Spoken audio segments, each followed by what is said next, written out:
Estás escuchando Milenio 3 por Ayuca Náutica.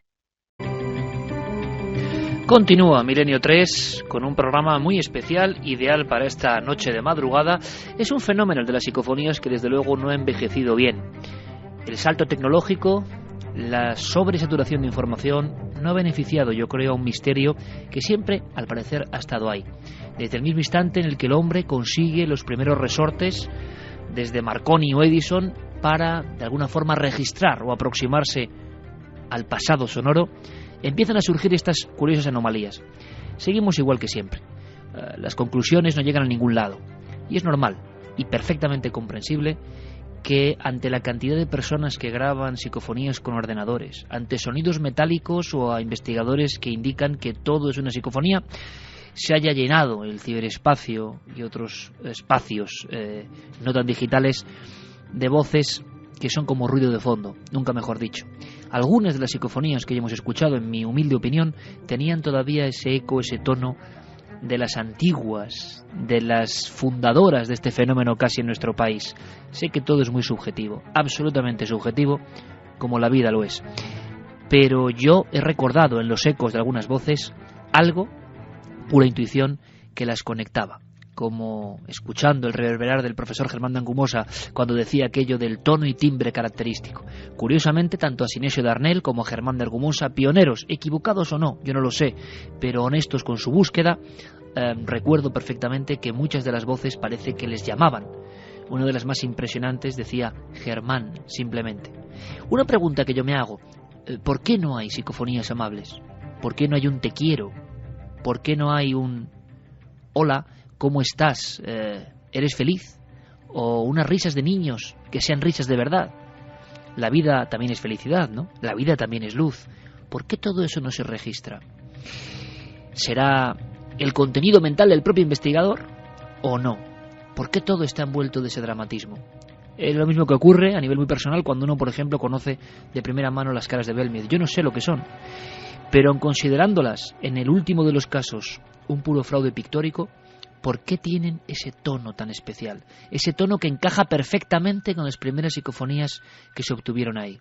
¿Por qué a mí no me suenan igual algunas voces psicofónicas que me suenan las voces normales?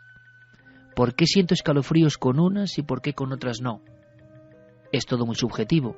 ¿Por qué cuando entramos a una iglesia, a una catedral, ante el arte magnético y extraño, sentimos un escalofrío que nos habla y con otras cosas, por muy imitadas que estén, no sentimos nada? ¿Por qué cuando un comunicador es capaz de hablarnos, nos llega al corazón, nos habla de verdad, equivocado o no, y otros son una máscara que prácticamente lee cosas sin sentido, por muy espectaculares que sean? Subjetivo, emociones. Sí, quizá las psicofonías no tengan mucho de científico y sí de algo que está siempre ahí. Las emociones de hoy o del pasado.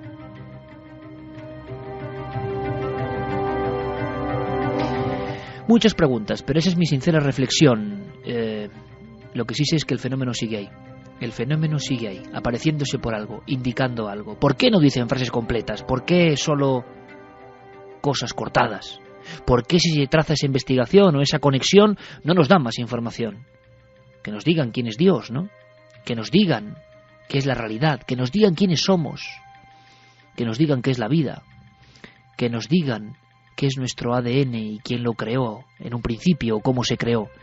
Que nos respondan a las grandes incógnitas y no nos digan mamá simplemente, que no nos digan simplemente a cenar o cobarde. ¿Por qué esta incongruencia? Parecen a veces retazos, cintas partidas, sobras de un mundo que no entendemos. Pero es como cuando yo me meto en la cueva y miro las pinturas rupestres, tampoco entiendo nada. Sé que tuvieron un sentido, hoy ya no puedo recomponer el puzzle, y eso ocurre casi siempre. Y produce cierta impotencia, sobre todo si uno lo ha vivido. Yo os confieso, amigos, que en una ocasión esos mismos cascos de caballos, y yo no sé qué son, y puede que sean explicables, los viví y los grabé. Hace mucho tiempo, más de 20 años. Y os aseguro, y quizá alguien lo haya sentido, que sentí miedo como pocas veces en mi vida. Porque ahí no había caballos, era un subterráneo, era un pozo subterráneo. Y eran caminatas realmente de caballos, de cascos inconfundibles de caballos. ¿Qué sinsentido es todo esto? La física cuántica, la exploración de la ciencia, la sensación de que todo está hipervinculado, ¿nos dará una respuesta? Solo digo, ojalá. Mientras tanto, en el mundo de lo tangible, pero también con misterio, siguen pasando cosas. Esa visión alternativa de la realidad nos la da siempre nuestro querido amigo Santiago Camacho. Santiago, buenas noches. Buenas noches, Iker. Han pasado muchas cosas, compañero. Fíjate, te voy a dar un dato. Y ahora me cuentas tú, y yo aprendo de ti, y espero que la audiencia también. Alguien, de verdad, hace no mucho tiempo, por escrito, casualidad, por supuesto que casualidad, pero hablando del momento extraño que se está viviendo en el mundo, en este 2012, me hablaba de que ojo con Egipto, aunque ya parecían todos los temores pasados, que podía producirse un fenómeno muy choqueante, un fenómeno a modo de cicatriz profunda en el inconsciente colectivo. Yo no le di ni más ni menos importancia, son esas cosas que se quedan colgando en un mail. Y me he quedado helado, y por eso te he preguntado, Santi, ¿tú nos puedes contar algo más? Si se está contando algo más de esa tragedia tremenda que ha ocurrido en Egipto y que ya es materia de pura conspiración por lo que hay detrás. Pues sí, porque la verdad es que llama mucho la atención que la semana pasada, a estas mismas horas casi, estábamos hablando de operaciones de falsa bandera. Exacto. Y precisamente eso es lo que se está diciendo que ha ocurrido esta semana en Egipto. Pues te escuchamos, Santi, cuéntanos, ahí va tu dossier. Pues sucedió el pasado miércoles, iba a ser un día casi de fiesta, era el partido de la máxima rivalidad de la Liga Egipcia. Se enfrentaban en Port Said el equipo local, el Al-Masry, y el Al-Ali, que es el equipo más grande no solo de Egipto, sino de la capital, del Cairo. Sin embargo, justo al terminar el encuentro sucedió algo que nadie tenía previsto, algo que nos dejó sonidos como estos.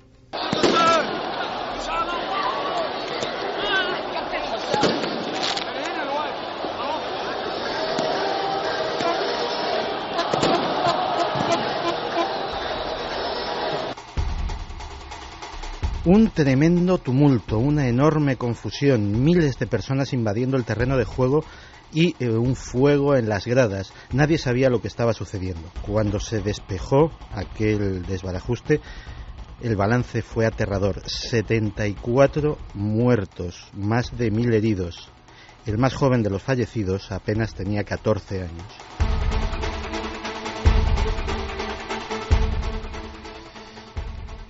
Carla Fibla, nuestra compañera corresponsal en Oriente Medio, nos cuenta qué es lo que sucedió para que ocurriera tanta masacre.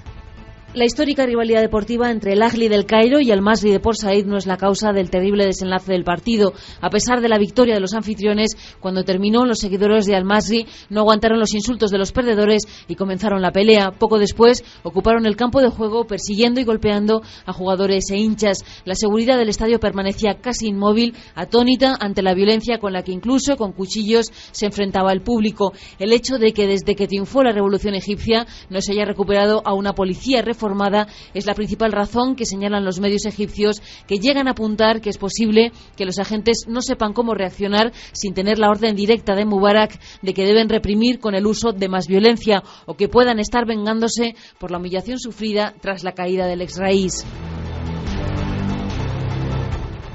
Hubo apuñalados, hubo cráneos fracturados porque la gente fue lanzada desde lo alto de las gradas. La verdad es que el asunto ha sido un shock tremendo para la sociedad egipcia. El gobernador de Port Said ha dimitido, el responsable de seguridad de la región también, y la Junta en pleno de la Federación de Fútbol Egipcia pues también ha presentado su dimisión. Aquello fue descrito como una guerra auténtica. Y de hecho hubo testigos con acento español. Vamos a escuchar a Óscar Elizondo, ayudante técnico del equipo agredido, y a Juanjo Maqueda, antiguo jugador del Real Madrid, que también trabaja como entrenador en Egipcio, concretamente en Alejandría. Se atendieron heridos, hubo muertos dentro del vestuario también, y bueno, la situación fue horrible. La afición ha salido al campo totalmente endemoniada y corriendo detrás de los jugadores del Ali. Ya digo que el portero ha sido el que más dificultad ha tenido porque estaba en la otra portería y le ha costado muchísimo llegar, y gracias a los entrenadores contrarios que los han protegido, pero bueno, se ha llevado sus golpes y hasta que ha podido entrar dentro. Los que yo pude ver, sobre todo un chico joven que fue el que me impresionó más por la forma, fue por asfixia, porque el vestuario está justo debajo de la tribuna donde fue toda la trifulca. Sobre todo hay una gran incertidumbre, sobre todo en cuanto a saber los muertos que hay y quiénes son, porque no se pueden identificar. Estaban sobre todo comentando en la sede del Ali, estaba mucha gente muy nerviosa porque claro, no saben realmente quiénes son las personas que pueden haber muerto. Yo he visto las imágenes y la verdad es que son impresionantes, cómo aquella marabunta de gente se lanza hacia las gradas del equipo rival y eso llama mucho la atención y va a ser casi la piedra de toque sobre la que vamos a hacer el resto de nuestra crónica, ante la absoluta pasividad de las fuerzas antidisturbios, que no hacen el menor intento por detener a esa turba de 25.000 personas que se lanzan contra una grada en la que apenas había 500 seguidores del equipo rival.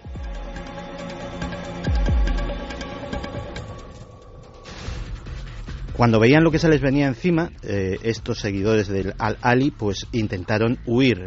Son gente aguerrida que pueden ser calificados perfectamente como ultras, como los hay prácticamente en todos los equipos del mundo, pero aquella diferencia numérica hacía imposible el enfrentamiento. Así que corrieron hacia las salidas del estadio, cuando se encontraron las puertas cerradas con candado y cadena desde fuera.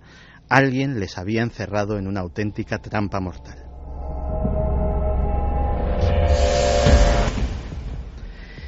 Y aquí es donde entran las teorías de la conspiración que están extendiéndose por Egipto como un auténtico reguero de pólvora.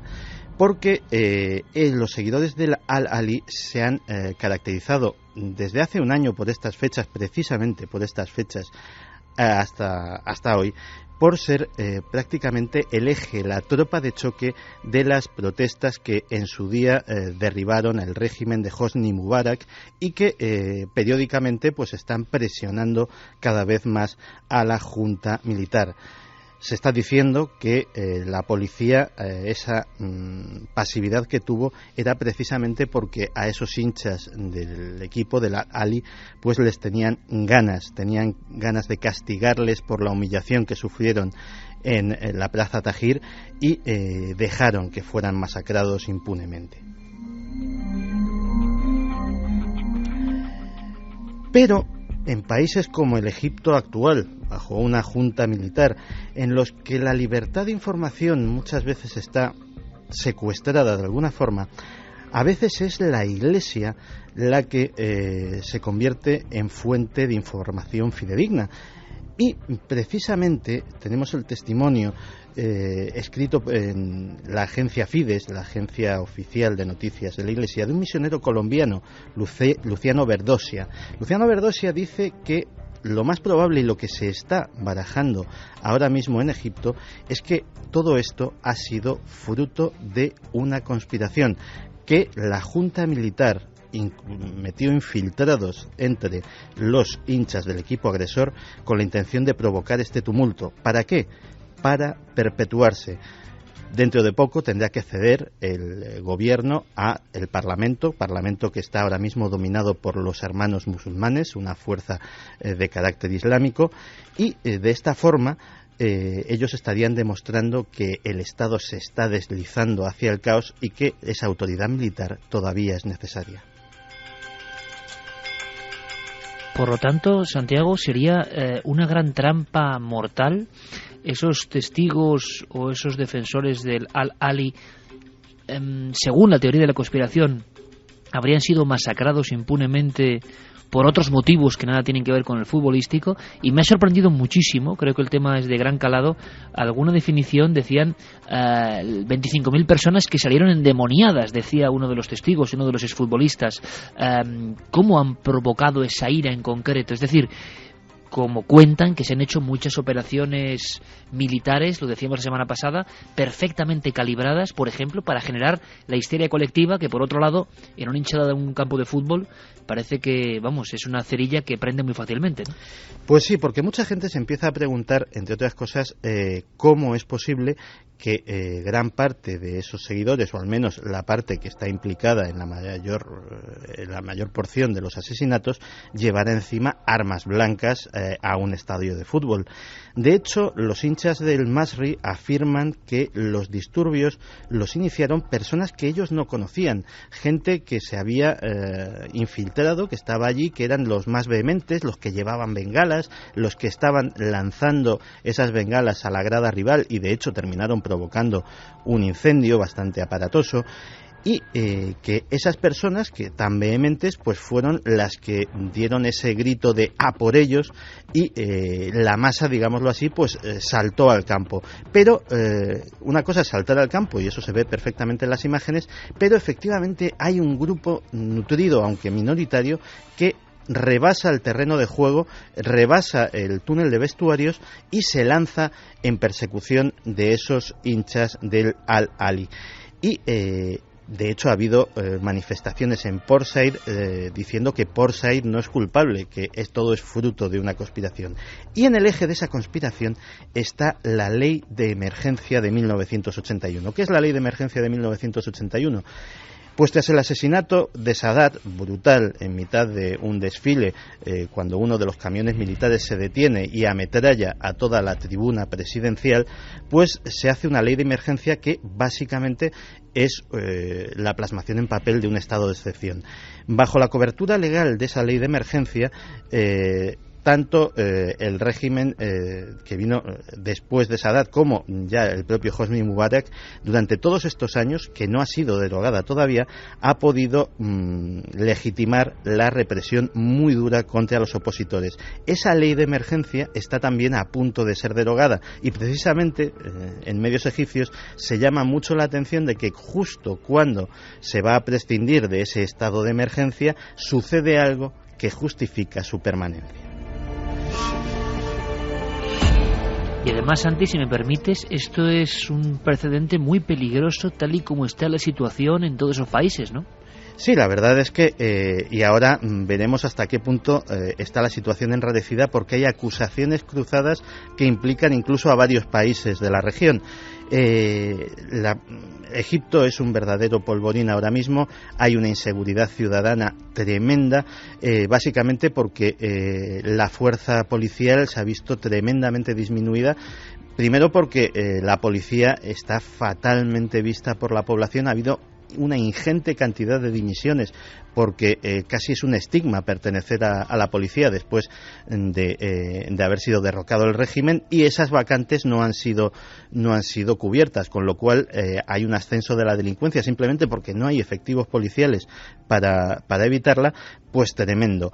Pero además las elecciones democráticas las han ganado, como dijimos hace un rato, los Hermanos Musulmanes, que es una fuerza islámica, con lo cual podría desestabilizar toda la región, que es de hecho la fuerza islámica que estuvo bajo ese asesinato de Sadat que provocó la ley de emergencia del 81. Y la verdad es que el asunto, por coincidencia de intereses, es sospechoso. Fíjate que estos aficionados del Al-Masri, que dicen que ellos no tuvieron nada que ver, señalan un detalle curioso y efectivamente se puede apreciar perfectamente en las imágenes del partido. La tribuna, el palco de autoridades, está completamente vacío. Y no digo durante los incidentes, digo justo antes. Es decir, dicen que es muy normal, y este era un partido de máximo interés en la Liga Egipcia, pues que no solamente acudan pues la directiva de ambos clubes y los presidentes, sino también autoridades locales, incluso autoridades nacionales, pues que van allí pues a disfrutar del partido como invitados de excepción. Esa noche no hubo ninguna representación oficial, cosa que comentan que es absolutamente infrecuente y que señalan como uno de los datos.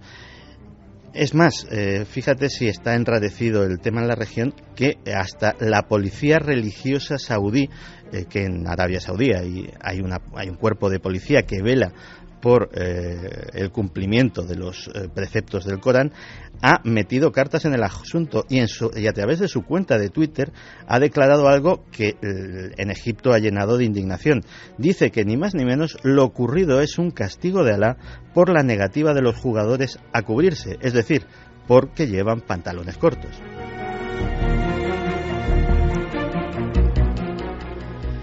Pero claro, es que aquí no acaba la cosa. El miércoles 74 muertos, 1000 heridos. Pero el jueves y el viernes en El Cairo, precisamente a raíz de estas denuncias de conspiración, ha habido unos incidentes gravísimos que también han tenido a los hinchas del Al-Ahly, que no solamente son hinchas futbolísticos, sino que son gente políticamente muy activa y muy reivindicativa, en el ojo del huracán otra vez. Nos hace la crónica de esto nuestro compañero de Cadena SER, Ismael Monzón.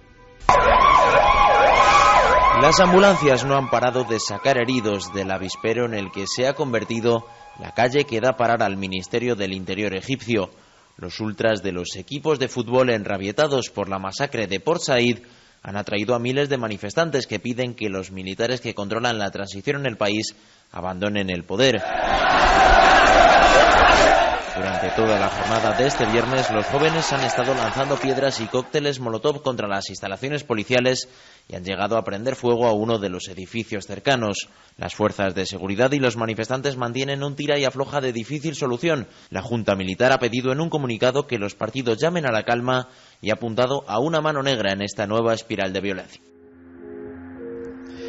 Una mano negra en esta nueva espiral de violencia, porque el gobierno también se agarra a la teoría de la conspiración y dice que el incidente y, sobre todo, estas protestas posteriores puede haber sido provocado por potencias extranjeras, en una clara alusión, en este caso, a Irán, que estarían interesadas en derrocar a esa junta militar y tener un régimen islámico en Egipto.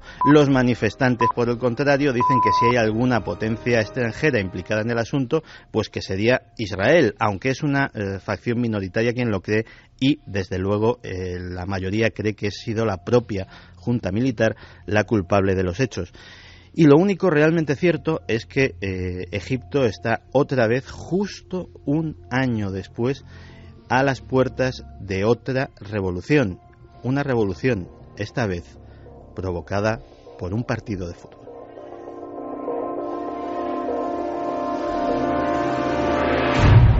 Y hay que decir que, y lo comentamos en su día, algunas veces el fútbol ha tenido consecuencias dramáticas, incluso ha vertebrado guerras cortas pero con muchos muertos, como la ocurrida año 69, la llamada guerra del fútbol entre El Salvador y Honduras, con acontecimientos increíbles. Ahora, tus amigos, tú ya me entiendes, los foros de conspiración, que yo no sé si van todavía más allá, ¿qué nos hablan en este 2012 de ese movimiento y esa sensación en estos países? ¿Y por qué está ocurriendo? ¿Cómo lo ven ellos? ¿Ven todavía otros culpables mayores en toda esta circunstancia? Pues la verdad es que ya el ambiente en Oriente Medio en este preciso instante está tan enrarecido que ni siquiera hay que recurrir a foros especialmente conspiranoicos. Prácticamente periódicos de gran prestigio y medios absolutamente convencionales dan casi por segura una guerra entre Israel y Irán. E incluso dan una fecha, que sería la primavera. El propio gobierno israelí está solicitando oficialmente que los Estados Unidos se impliquen y ataquen a Irán antes de que lo hagan ellos mismos. Con lo cual, puedes imaginarte que los movimientos en toda la región de servicios de inteligencia, de agentes infiltrados, de agentes provocadores, no solamente en Egipto, en Irán, sino en Siria, que ahora mismo, lógicamente, era un aliado natural de los iraníes y por su tremenda situación interna, pues no está ahora mismo en condiciones de salir en apoyo de nadie. Y Egipto, que cuanto más entretenido esté con sus propios asuntos internos, pues tampoco se va a ver demasiado propenso a inmiscuirse en una guerra en la que tampoco le va gran cosa, pues hay quien está diciendo que toda la desestabilización de esa región obedece casi a un plan marcado para despejar incógnitas en lo que sería una futura guerra entre o bien solamente Israel e Irán, o Israel, Estados Unidos e Irán, y que muchos de estos acontecimientos pues podrían deberse a oscuras tramas de los servicios de inteligencia. Una mano negra que aparece, el concepto conspiración, en todos los grandes medios ante un acontecimiento que ocurría este miércoles. La semana pasada, en ese dossier especial Conspiraciones y documentales en la red, Santiago Camacho nos hablaba de operaciones con bandera falsa, y ese término, terrible coincidencia, ¿no?, ha surgido esta semana con 74 muertos atrapados en una auténtica ratonera en ese partido de fútbol. Para todo el mundo ha sido un partido de fútbol y casi una trifulca entre hinchadas, y nos da la sensación siempre nos la da en cualquier acontecimiento dramático, que hay mucha más tela que cortar. Siempre hay una visión, y esa visión, la verdad es que suele dar bastante más miedo. Ahora te preguntaré, Santi, en unos minutos, porque quiero que Carlos nos dé algunas reflexiones, cómo va la encuesta y qué opinan nuestros oyentes, sobre todo de ese primer tema del dossier. Pero sabíamos también esta semana, se daba una noticia, y yo no sé en qué ha quedado todo eso, pero se decía que en Alemania se, de alguna forma, oficializaba la presencia de chemtrails, daba la vuelta al mundo a nivel de Internet esa noticia, y Santi, por lo menos luego comentamos a qué carta quedarnos, qué ha sido de todo eso, si te parece. Pero Carlos, vamos con esos mensajes de nuestra audiencia. Pues recordamos las vías de contacto: milenio3 con número @cadenaser.com, la página web cadenaser.com, y las redes sociales La Nave del Misterio en Facebook, Twitter y Google+. Nuestra pregunta de la semana en ikerjimenez.com, la recordamos, era ¿qué opináis de las psicofonías? Podéis marcar varias opciones. En primer lugar, sigue con el 36,8% de los votos son un misterio sin explicación. El 27,3% de la audiencia opina que son un mensaje del más allá. El 15,8% opina que son fenómenos explicables tecnológicamente hablando. El 11,2%, en cuarto lugar, opina que son mensajes provocados por la mente del experimentador. Y en último lugar, con el 8,9% que son errores y fraudes. En cuanto a los comentarios, por ejemplo, Ya Menéndez nos decía que cree que las psicofonías son hechos inexplicables, que las hemos escuchado y que se oían claramente.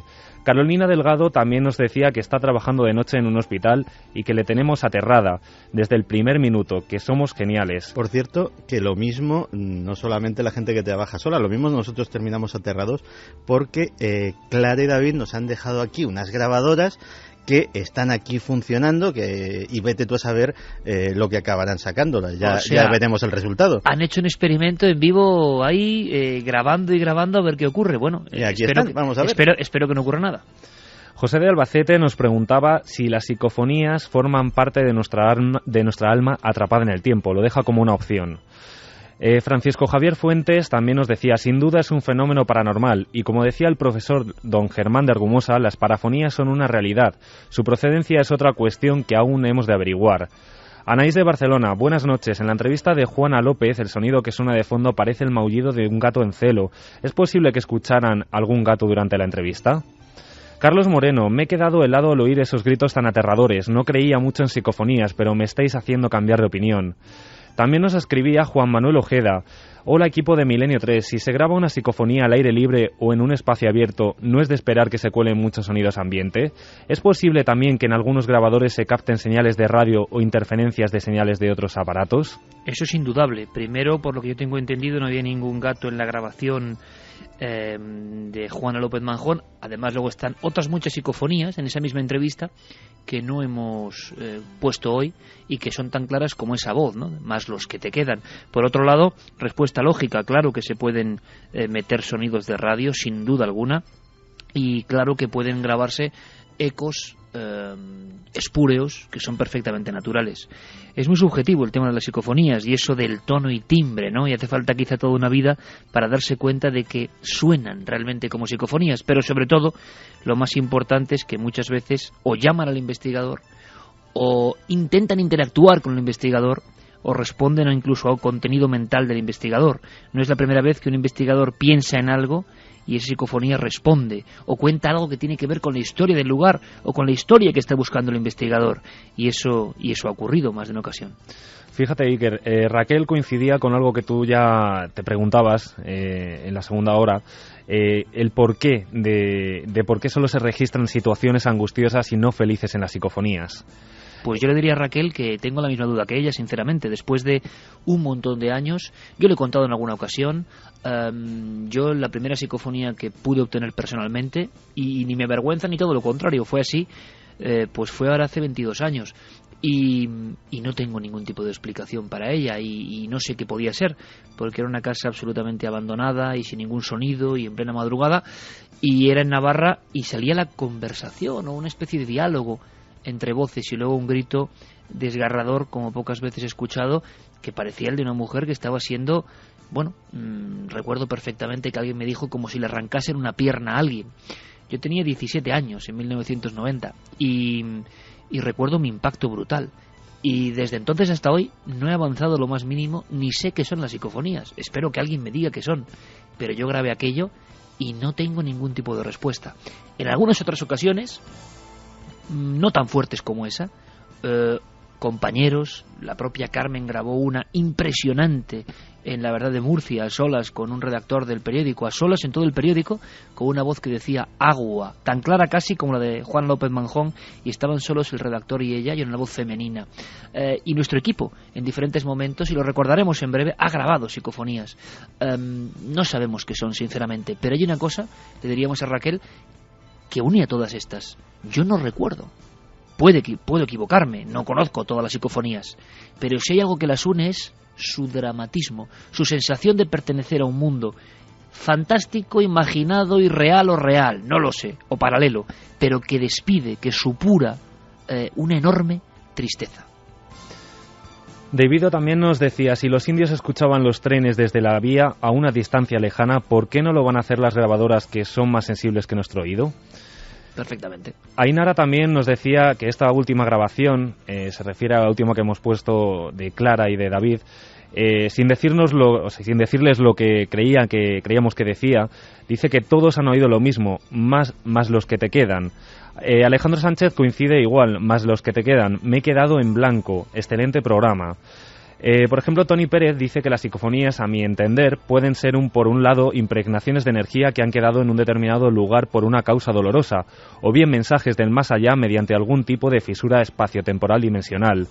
David Revertos, no sé, creo que hay dimensiones, llamémoslo así, que son superiores a nosotros y no somos capaces de poder explicar los sucesos llamados extraños. Estamos limitados.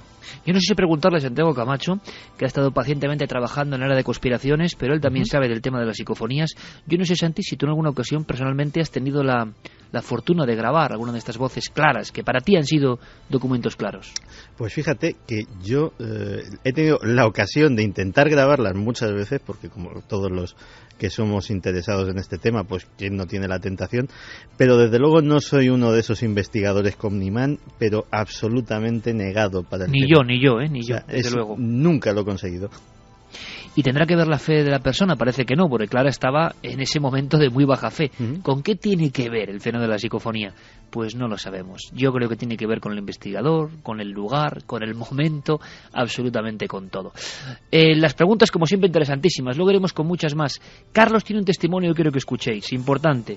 Antes de eso, y aunque sea brevemente, bueno, mejor después, Santi, nos cuentas todo lo que ha pasado con los chemtrails. Se da la noticia de la que la RTL comunica que Alemania certifica que efectivamente hay chemtrails, o sea, es decir, esa especie de estelas químicas con algún motivo inquietante que se nos escapa y que algunos amigos de la conspiración hablan de control de la población, someter a la población a todo tipo de sustancias prohibidas a través del aire y que se confunden con estelas de reactor. ¿Será verdad que Alemania ha dicho eso? ¿Qué ha pasado? Bueno, ahora, aunque sea el momento express, Carlos, variamos, ¿no?, el sentido musical, nos vamos hacia lo inquietante, que es siempre un testimonio, uno de tantos que está llegando. Gracias a todos, amigos, gracias de verdad. Estamos recibiendo una cantidad de casos fantásticos, un montón de personas que quieren colaborar, y este programa lo hacemos todos. Todos como Rubén, creo en este caso, que nos contaba un encuentro, uno de esos encuentros con lo extraordinario, que nos va a contar, nos va a diseccionar nuestro compañero Carlos Largo. Carlos, todo tuyo. Pues nos situamos, como tú bien dices, en este caso con una historia que nos mandaba Rubén. Le agradecemos la valentía que ha mostrado, desde luego, porque el caso es duro, sobre todo para él, porque ha vivido una experiencia pues que le ha marcado y que desde aquí pues le queremos agradecer. Se sitúa en Sanlúcar de Barrameda, en Cádiz. A las afueras de esta población existe un cortijo que se llama La Atalaya, y bueno, allí muy cerca hay una zona de caminos donde hay viñedos y hay algunas viviendas. En una de ellas vive nuestro amigo, y bueno, pues un día nos contaba que por la noche llegaba del gimnasio, llegaba a su casa y no había nadie, por lo que decidió sacar a su compañero, a su perro. Le suele sacar por esa zona en la que prácticamente no hay nada, solamente hay campo. Le llevaba atado, porque nos comentaba que es bastante inquieto, pero justamente al llegar a una zona donde terminan esas últimas viviendas, le suelta. ¿Y qué es lo que ocurre? Que no, el perro no corre. Normalmente es muy inquieto, como decimos, pero ese día estaba demasiado parado. Entonces es cuando Rubén se da cuenta de que algo hay entre los árboles, y esto es lo que nos contaba de esas primeras impresiones. Y cuando llegué allí a la última casa por soltar el perro, él tiende a correr por mitad del campo. Ese día no corrió, se quedó quieto. Y me extrañó bastante. Cogí un palo que había por allí, se lo tiré en medio del campo para que el perro corriera. El perro no corría. Nota que vi algo moverse y lograba hacer un conejo de ahí, pero mi sorpresa es que no salió ningún conejo, sino al lado del camino, y la silueta quizás como de un hombre en plan tumbado, muy recto, y que cruzaba por el camino. Cruzaba de un lado a otro del camino. Este hombre se metió en el lateral del invernadero, que se metió por ahí, por el lateral del invernadero, y me quedé un poquito como diciendo, ¿qué es? ¿Qué es lo que he dicho? Lo cierto es que Rubén se quedó totalmente desconcertado. No sabía lo que había visto, tal y como él nos contaba. Se acercó, intentó ver qué podía ser aquello, y así, con estas palabras, nos describe aquella silueta, aquella figura que estaba entre esos árboles. El ser cruzó el camino en unos 2 segundos aproximadamente, o quizá un poquito más de 2 segundos, sin llegar a más de 3. Ese es el tiempo que yo vi al ser. Era grande, ser un poquito grande, ocupaba casi todo el ancho del camino. Si pensamos que por ahí pasan coches, camiones, pueden ser 2 metros o algo más de 2 metros, pues eso es lo que podría tener ese ser. Lo que sí que recuerdo era un color gris, uniforme en todo el cuerpo, y sí que era todo de siluetas muy rectas. O sea, ¿sabes? Cuando tú llevas un chaleco o algo, siempre hay alguna curvita en tu figura. Aquí no se demostraba ninguna curva, era todo muy recto. Recuerdo también que es como cuando tú tienes la cabeza un poquito ladeada para mirar hacia arriba, pues si este señor o este ser estaba tumbado, la cabeza un poquito hacia arriba, para poder ver quizás, o me imagino yo que será, para poder ver hacia dónde iba. Carlos, un encuentro clásico con lo absurdo, con lo inexplicable, con lo... Bueno, el propio Rubén nos decía que es que ¿quién le iba a creer? La descripción es curiosa porque es pródiga en detalles, y estamos hablando de un caso reciente. Sí, totalmente reciente. Esto pasó hace tan solo unos días, y una vez más, en este caso, después de ese avistamiento de esta figura, de este ser, pues se ocurrió lo que tú decías, algo inexplicable, pero a la vez clásico. Aparece una luz, un foco de luz que va subiendo poco a poco y que le hace como que se desoriente. Llega incluso a quedar por unos segundos sin saber dónde está, e incluso se olvida de su propio perro. Y mientras me acercaba vi al fondo como si fueran los faros de un coche, o mejor dicho, el faro de un coche, porque solo era una luz fuerte que empezaba a ascender hacia arriba. Y digo, ¿qué es eso? ¿Qué es eso? ¿Qué es eso? La luz que se iba apagando y cada vez iba cogiendo un poquito más de velocidad hasta que tendió por desaparecer hacia lo más alto del horizonte. Quizás el centro sea un poquito más tirando a anaranjado, quizás, Eso fue todo lo que yo vi. Yo salí de allí embalado, apresurado, y la verdad es que cuando yo salí de allí no me acordaba ni del perro. No me acordaba que había llevado al perro siquiera. Estaba un poquito sorprendido, asustado, sorprendido. Cuando llegué a mi casa, de luego ya el perro estaba allí esperándome, pero no sabía describírtelo. Yo es que no sé cómo decirte algo más. Qué interesante, Carlos, qué interesante. Tú me comentabas ya de antemano. Bueno, primero que hemos recibido que hay como una reactivación, que sería muy bueno, y lo estamos haciendo y notando estos casos porque, bueno, podemos decir que hacía años que no teníamos registros de personas con nombres y apellidos que habían sido testigos de algo que tiene que ver quizá con el fenómeno OVNI, no lo sabemos, pero con la presencia de lo más extraño de tercera fase. Y desde noviembre a esta parte estamos viendo que hay testimonios. Carlos y yo estuvimos en el Monte Abanto sacando testimonios y documentos, y allá había unos cuantos, pero es que encima hemos visto en otros puntos del país, y ahora este caso que está contado de una forma tan normal, tan sencilla, y que yo creo que todo el mundo que tiene perro ahora mismo, sabe lo que significa que se olvidó hasta del perro. Con qué pocas palabras se describe una sensación de desasosiego, de no saber dónde está uno, que es clásica, como ha dicho Carlos Largo, de perder la noción de las cosas, como si esa figura absurda, imposible, yo no sé si física o no, cambia nuestra percepción de las cosas y olvidamos hasta nuestro mejor amigo, que ya es olvidar, pues no es el primer ni el último caso que veremos con esta circunstancia, pero estoy seguro que todos los amigos de los animales saben lo que significa. ¿Y qué ocurrió? ¿Cómo acabó esta historia, Carlos? Pues esta historia acaba con Rubén volviendo a casa totalmente desconcertado y, como él mismo ha relatado, justo cuando va a abrir la puerta ve a su perro que está intentando abrirla desesperadamente, como si hiciera un atisbo de querer resguardarse de aquello que había visto también. Rubén esto no lo ha contado a su familia, lo ha guardado una vez más para él solo y lo ha querido compartir con nosotros. Pues yo te digo, Carlos, que es el típico caso, una vez más, donde, bueno, tú ya te estás haciendo, a pesar de tu juventud, todo un experto en tocar esta fibra que es imposible. O sea, que en los días de hoy es imposible. Y además no lo va a creer nadie. Y es normal que no lo crea ya nadie, porque así estamos. Pero hay personas en diferentes puntos de nuestro país, en diferentes lugares, como ha ocurrido a lo largo de toda la historia. Antes fueron ángeles, elfos, demonios, o lo que uno quiere llamarles, que de pronto, sin comerlo ni beberlo, se encuentran con lo extraordinario. Y lo extraordinario se presenta de esa forma tan rara. No estamos hablando de un bosque siniestro, de un lugar inaccesible, sí de un lugar solitario, que parece predilecto para este tipo de figuras, sea lo que sean, o un lugar donde no transcurren muchas personas, ¿no? Y si transcurren personas, en el instante en que esto aparece dejan de transcurrir las personas.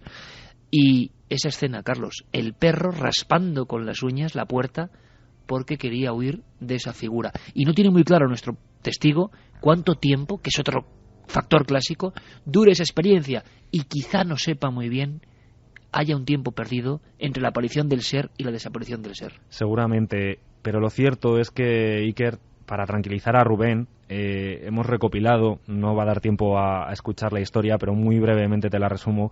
Hace 25 años, muy cerca de este punto, otro amigo del programa, José Antonio, era invierno, por la tarde estaba junto a su cuñada y su mujer, estaban resguardándose del frío en su casa.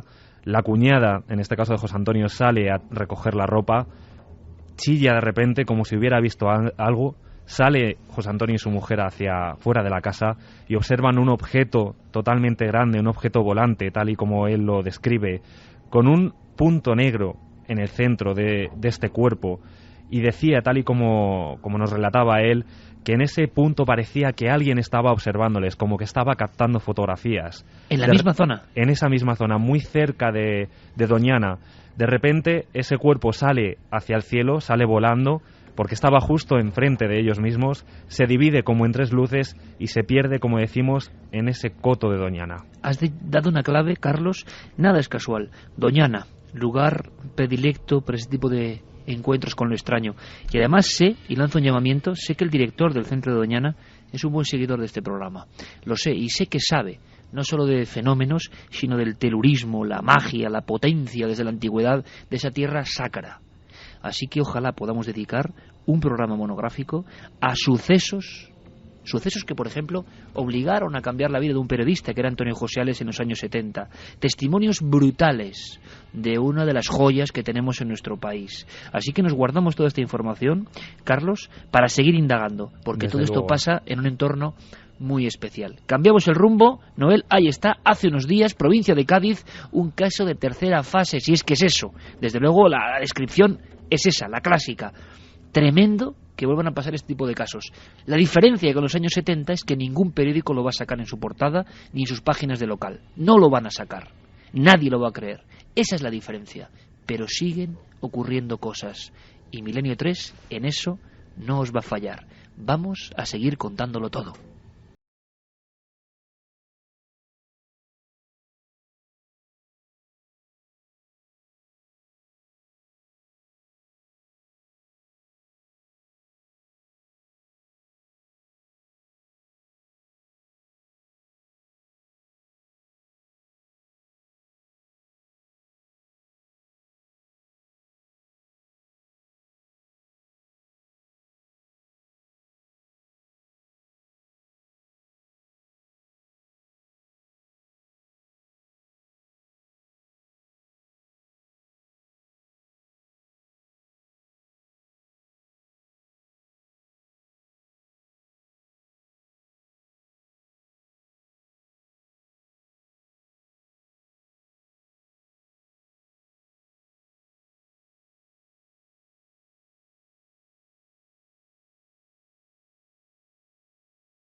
Están las partículas dañinas o no de los chemtrails. Es una de las conspiraciones, pues de nuevo cuño, prácticamente del siglo XXI. ¿Qué ha pasado en Alemania, Santi? Si podemos contar algo, pues casi para tranquilizar, o no, no lo sé, a la nutrida audiencia que tenemos en ese país a través de la red.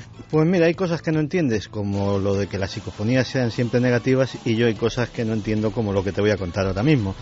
Y es que hace unos 15 días empezó a salir en la red por todos sitios la noticia de Alemania, el primer país que reconoce estar implicado o la utilización de chemtrails.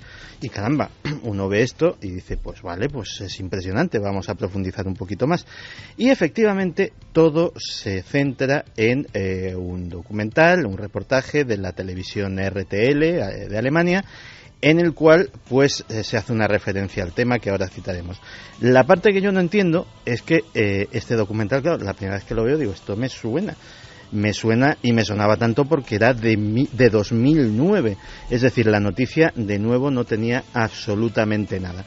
De todas formas sí que es un vídeo interesante, a pesar de que algunos lo acaben de descubrir hace 15 días, en el que un meteorólogo, Carsten Brandt, afirmaba que, y de hecho mostraba las grabaciones de su radar meteorológico, que había detectado unas extrañas nubes muy sólidas que salían en el radar con una fuerza tremenda, y que esas nubes se correspondían con unos ejercicios militares que estaban teniendo lugar a la vez cerca de la frontera con Holanda. Pues bien, se pone en contacto con la Fuerza Aérea, con la Luftwaffe, y un portavoz de la Fuerza Aérea le dice que efectivamente ellos están haciendo algún tipo de experimentación y que posiblemente los responsables de esas nubes sean ellos, aunque lo que están fumigando no son en absoluto partículas que sean dañinas para el ser humano. La noticia es relevante, aunque tampoco tan sorprendente. Creo que si no fue aquí, fue en nuestro programa hermano de la televisión, en algún sitio mencioné que prácticamente las grandes fuerzas aéreas, tanto la estadounidense como la china, como la rusa y supongo que la alemana, pues tienen escuadrillas de fumigación que existen oficialmente. ¿Para qué existen esas escuadrillas de fumigación?